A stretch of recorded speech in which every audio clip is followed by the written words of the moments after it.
What is up, everybody? Last night it finally happened. Dirty Dom is now the new Triple A Mega Champion, the first person in his family to win the Triple A Mega Championship, and now he is the second Mysterio to have two titles. Only this time he has got two titles representing Triple A and representing the WWE. Worlds Collide was the coolest thing I ever saw. Crazy luchador matches, crazy turnout of events, Penta coming out, opening the whole show. Smackdown was incredible. And on top of that, we now have Sami Zayn doing an open challenge for United States Championship. And who was the first contender? Ray Phoenix himself. SmackDown and Worlds Collide was the craziest thing I ever saw. Both crazy shows on the same night, and I gotta say, Dirty Dom totally deserves this title after so many ups and downs in his career, with being just known as Rey Mysterio's kid to the greatest Mysterio of all time, winning a Continental Championship at WrestleMania, to now being a double champion at Worlds Collide, where he beat Kingo thanks to the help of the Judgment Day and a Grande Americano. Whoo, man. Okay, now that I got out of my system, let's talk about SmackDown for a second before we get into Worlds Collide. SmackDown. Oh my God.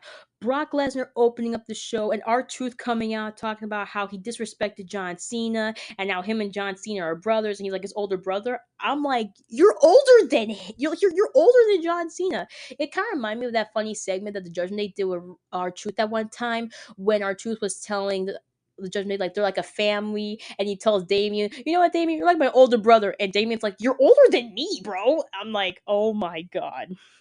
So of course, Brock and R-Truth have a little bit of confrontation. Next thing you know, Brock Lesnar gives him the F5, but the funny thing is that he gives him an F5 and he rips his jeans. Like, what the heck did I just see? After that whole crazy situation, Sami Zayn comes and he's talking to a contender. For me, I thought it was Carmelo Hayes, because Carmelo Hayes has been talking about getting a singles title for a while, but The Miz keeps butting into his business and he doesn't want that for him. But instead, it was Ray Phoenix. That was the first match of the night, and Ray Phoenix and Sami Zayn, they put on a freaking show. Me and my mom were watching it last night, and it was super insane.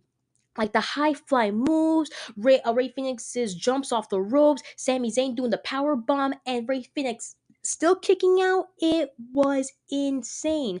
Now, I did want Ray Phoenix to win that match because I think he deserves it. I mean, he's been in SmackDown for a while. He did tag team title run with Andrade. They almost won at SummerSlam, but they didn't. But other than that, first match, first opponent for Sami Zayn in the open title matches. It was amazing. Now, the women's division. Oh my God, the women's division right now is going insane right now. I mean, the fact that Kelani James and Julia were confronting B-Fab, and after they were talking about how, yeah, we be Meech and she deserves it. Although I don't see B-Fab, I don't think she's there yet for being a singles competitor yet. I mean, she's still learning the ropes, she's still learning all the moves, she's still a valet for the Street Profits. So I don't know what's gonna happen, but other than that, I gotta say the match, I wouldn't say it was a match. It was more like a it was more like a jump, like yeah, like a jump, like they jumped her. But of course, Michin comes in, they save her. So I'm pretty sure they're definitely gonna have a tag team match going on right now, because their rivalry is far from over. Now, the Wyatt Six. Let's talk about the Wyatt Six for a second, because they have been lurking backstage for a while. Ever since SummerSlam, they've been terrorizing the tag team. Nikki Cross has been eyeing the women's division right now with the United States Championship and the Women's Championship. I mean, so far we don't know what's going on. And as for them talking about the Street Profits, it was madness. I mean, to me, talking about the Street Profits and what they've done so far, I mean, it is literally insane. But other than that, the White Six, they do what they do. They terrorize the tag team division, and it's going to be insane. Now, let's get into the whole let's see, what was it? The prospect of Chelsea Green and the little backstage segment with Chelsea Green and The Miz. I mean, so far Chelsea Green, she wants tag team title match with Alba Fire. Now, I haven't seen Piper around recently. Maybe she's out injured, maybe she's taking a break, but other than that, I hope she's going to be okay. But Chelsea Green and Alba Fire, they won a tag team title fight. But Charlotte Flair and Alexa Bliss are nowhere to be found. So of course, Nick Aldis comes in and he's like, how about this? How about since Charlotte Flair and Alexa Bliss are gonna fight the two girls from NXT, which of course they fairly won last week. How about instead they're gonna fight the winners of either or tag team titles, and then they get a tag team title shot. After that, the Miz comes up and he's like, Nick, what do you got for me for tag team titles? Has Carmelo Hayes say anything? And he's like, you know what? Yeah, Carmelo Hayes did talk to me, and he wants a title shot. And he's like, for the tag team titles. And Nick is like, you know what? I'm gonna wait until he talks to you. So far, Chelsea Green and The Miz had like the biggest heads in that backstage segment because they're talking about how Nick is finally doing his job right and how like it was funny how he can do his job right, but now he is. To me, Chelsea Green and The Miz were just freaking hilarious in that backstage segment. After that, we get to the women's championship match: Jade Cargill versus Tiffany Stratton in a SummerSlam rematch. Now, okay, let's get into that for a second. So far, TV Stratton, she did great. She took the bump, she took the good move, she did amazing. She didn't miss a single beat.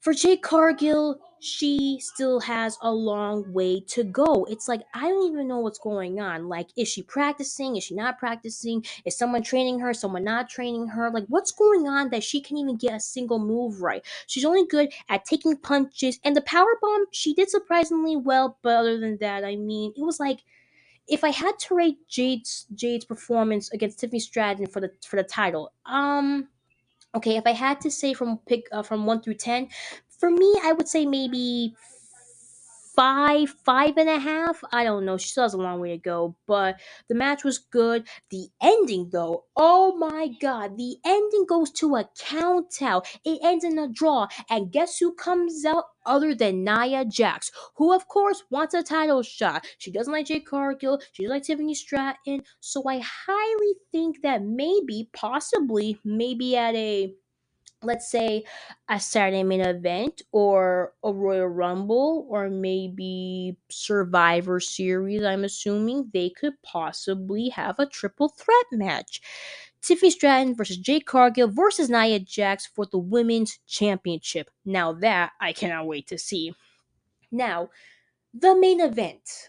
The main event. I mean, let's talk about the main event for a second. Randy Orton and Drew McIntyre. I mean, these two guys, let's say they're legends. They put on a show for everybody to see. And Drew McIntyre, he does not hold back. He does not give up. Same as Randy Orton, he does not give up in a fight, even if he has a even if his knee gives out and he has a tweaked back, he still gets up and he fights back. I mean, that freaking match was freaking insane. And then Drew McIntyre wins, but I knew that after that match was over, post match, we were gonna see Drew McIntyre beat the crap out of Randy Orton, and he was this close to doing the signature kick that he did to Cody Rhodes to the announcement table. But guess who comes back other than the American Nightmare, Cody Rhodes, and he takes out Drew McIntyre. And the fact that he copied off John Cena like Drew the champ is back. And you know what? Since you want a title, how about this? Drew McIntyre versus Cody Rhodes. I'll see you at WrestlePalooza. And I'm like, this is what I wanted. Smackdown, it was definitely a great start to the beginning of Worlds Collide in Las Vegas. Now, Worlds Collide in Las Vegas, oh my god, these people were not backing down. You got Triple A fans in the crowd. You got WWE fans in the crowd. You got new fans coming in from Las Vegas, and they're seeing greatness happening in front of their very eyes. Penta opening up the show, then the tag team match of all luchadors, and these guys are freaking crazy. Especially the mini guy. Oh my god, the mini guy was my freaking favorite. Like, this guy was twisting and turning all around this dude, and he whips his butt. And the way they were doing the high flies from the ropes and from the announcement table, I mean, it was beautiful. The entire match, the first match, was already a great start to an epic freaking night. Now, Natalia versus I think her name's, yeah, Apache. either way, that match, oh my god, I have seen Natalia in a whole new light. I mean, yeah, I used to watch her back in the day during the Divas era in some matches where, she was copying, she wasn't copying, but she was like paying tribute to, her uncle, her grandfather, her father, the family, the Heart Foundation, whatever, whatever. But Natalia, this new version of her, it was like, oh my god, it was like seeing an underground, it was like seeing an underground fight version of her. She did not back down. She was swearing, she was slapping this girl across the face, and she wins. So now she's going to face the girl from the Triple Threat match, Triple Mania, for the title. Honestly, if Natalia wins, that would be the coolest, craziest thing I would ever see. Now, after that, we get into the mixed gender tag team match of Lola Vice and Mystery Iguana versus Roxanne Perez and Finn Balor. Oh my god, the cutest thing I ever saw was when Dimanito pops out of the ring, and by the way, he scares Roxanne Perez. That to me was just freaking hilarious. And Finn is talking to him like, hey, dude, don't worry. I want you to get hurt. Stay there. I'll get you in a second. I'm like, that is without a doubt the cutest thing I ever saw. I gotta say, Mystery Iguana and Finn Balor, they put on the show. And then towards the end, Finn Balor gets the bag and Mystery Iguana's trying to open it. But there's nothing inside the bag. And it's like, I think they probably double knotted it or triple knotted it. Either way, like that bag was never gonna open. But guess who appears? But Dimanito, and next thing you know, Laesca and Dimanito are fighting. It was the coolest thing I ever saw. But after that whole situation, of course, Mr. Iguana and Lola Vice came out on top. But the judgment they did really well, and I was actually really proud of Finn Balor. I mean, he's done such good things in the WWE, and now he's in AAA right now with his boys Dominic and JD. They did Triple Mania together, and now their worlds collide together. I mean, so far Finn Balor has been doing really cool stuff in AAA, especially debuting Dimanito, the cutest thing I ever saw. It was just amazing. Now, the Triple A Latin American Championship. Dr. Wagner Jr., Dragon Lee, JD McDonough, the North American champion Ethan Page. These guys did not miss a single beat. You had Dr. Wagner Jr. flying over the ropes, JD McDonough pulling out all the stops against Dragon Lee, Ethan Page doing a All-American type wrestling, but with luchador wrestlers and one high flyer from freaking Ireland. These guys were so incredible, and JD McDonough, he did such a fantastic job from only being the longest reigning NXT Cruiserweight champion to becoming a two-time World Tag Team Champion with his best friend Finn Balor, to now being in a match at Worlds Collide for a Triple A Latin American Championship. I mean, this guy was freaking unstoppable. Thankfully, Dr. Wagner Jr. retained. I actually want him to retain because, it was amazing. But other than that, that match was just freaking insane. I was happy. JD did a great job, and his singles run is far from over. I can definitely see him winning a singles title soon in the WWE. It could be our Continental Champion after Dominic does his thing. It could be United States Champion on SmackDown. Who knows? Other than that, JD, Dragon Lee, Ethan Page, and Dr. Wagner Jr. did an amazing job. Oh my god, I almost forgot the tag team title match. Oh my god, Psycho Clown and the Dude versus New Day. It was freaking insane. But what's more insane is that after the match, when Psycho Clown and the Dude retained, guess who comes out other than the Wyatt Six, and they terrorized them. I'm like, what the hell's going on? But then in the back of my mind, I'm like, no wonder they weren't on SmackDown tonight because they're trying to take over all wrestling promotions, which WWE, then maybe AAA, and who knows, maybe they can invade NXT for all we know.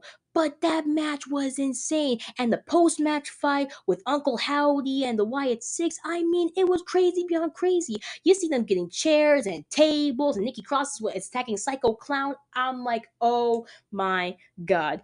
And do you want to know something funny? As I was watching it, I was laying on my bed. And you know how sometimes after the White Six do their promos or something, Nikki Cross does the scary thing? Yeah, she did that, and I fell off my bed actually. I'm okay. I'm okay though. I didn't break any bones, thank God. But yeah, I did fall off my bed when she did it because that scared the crap out of me. Now, main event. Worlds collide. Vinkingo versus Dominic Mysterio. I couldn't believe it. Like, I couldn't believe that this is Dominic's, I think, maybe second main event for Triple A, and he did amazing. I mean, he did his own moves, his father's moves, his uncle Eddie's moves. He copied off his godfather Conan. He was so amazing, and his ring gear, it was literally a replica of his father Rey Mysterio's mask from WrestleMania 40. Sorry, WrestleMania 21. I'm looking at him and I'm like, yes. I mean, yeah, he's a heel and he hates his deadbeat dad, but at the same time, he wears ring gear that is a tribute to the luchadors before him. He pays tribute to Eddie Guerrero with the frog splash and the three amigos. He pays tribute to his father with the 619 and everything that these luchadors have taught him throughout the years. He proved that in the ring. He did not miss a beat and he was just incredible. By the end of the match, you get Judgment Day coming out. And honestly, what's funny is that before Worlds Collide even started, Rey Mysterio had an interview I think his name was Vero something, and of course Dominic comes out and he's like, look, stop right there. I will be the greatest Mysterio of all time, and I will be the first person in our family to win a title that you never won in this company. So, of course, Dom and Ray have a little bet going on where Ray says, okay, how about this? If you win the title, I'll come in the ring and I'll put the towel around your waist. How's that sound? He's like, okay. And the Ray's like, I'm a man of my word. So if he kept saying if, and I'm like, I swear, I in the back of my head, I'm like, if he does not win, I'm gonna be so freaking mad. Like the whole match, I was like sick to my stomach. My heart was pounding. I was on the phone with my best friend Haley, and I was like, oh my god, what is going on? The whole match was insane. The Judgment comes out, and then Dragon Lee from the LWO comes out. The Rey Mysterio comes out with a chair, and I'm like, what? What is going on right now? How is this night gonna end? After Judgment Day and Dragon Lee and Rey Mysterio were like walking back to the entrance, I'm like, oh, that's it. No, it's official. It's official. Dom's gonna lose. And I kept saying, I'm okay with this. I'm okay with this. But deep down, I was like, I don't want him to lose. I don't want him to lose. I do not want him to lose. By the second of it, then Kingo does signature move, and as he's pinning down, I'm like, that's it, he's gonna lose. But guess who comes out? Then El Grande Americano, and I'm like, what the heck? How did he get here? By the ending, the match was just insane. You get Vikingo trying to unmask El Grande Americano, which we all know is Luba Kaiser. But we'll get into that later. Other than that, he tosses Dominic the metal plate. He puts it in the mask. He does a headbutt to Vinkingo. Frog splash. One, two, three, and Dominic wins. When he won, I couldn't scream because it was late. It was like 12 o'clock and I didn't wake up my mom. So I was like whisper screaming and I was like quietly celebrating. I was quietly celebrating like Dom winning. And I'm like, he won the title, he did it, he's now a double champion. And AJ Styles, you can suck it. I'm like, okay, I just kept saying that because AJ Styles, he ruined it for my Triple Mania. So this was Dominic winning that title, it redeemed himself. And of course, Ray kept his word.